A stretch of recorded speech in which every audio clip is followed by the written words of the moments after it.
So just having, I think, a dialogue and being open-minded and just having faculty that just is great to work with. I mean, you do get to some places where they're like, no, I can't change this.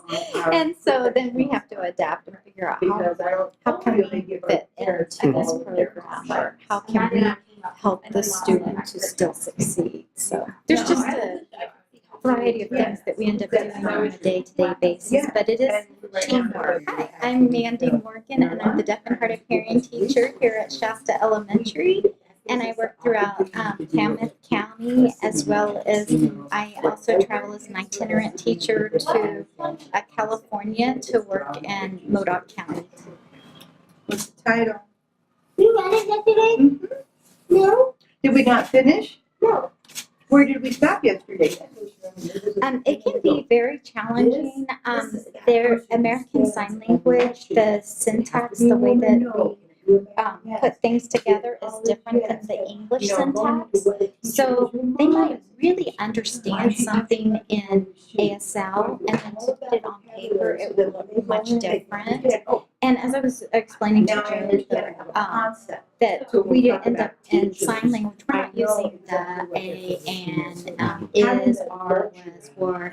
Basically, we're using our bodies as saying, oh, this is today, this is the future, and this is the past. So that's how we end up in sign language, being able to explain the difference and some of the syntax. And then also, so we basically have to tell the kids, okay, we have a noun here, should we put like an A at that? So we really have to work on teaching the students how to put in like the articles, or where should we put in an is or an are or was, because that's just left out. Okay, so teach them that. Okay. Right on phones. She's gonna paint so she gets bones. Well, because in class they're painting their hands, and she's missing that, so she wants to paint her hands. They are actually mainstreamed, and we have interpreters here at Shasta who are going out with our students, because we have some students who are profoundly deaf. They have to have an interpreter, and So they're how able do to I sound understand that? what is occurring.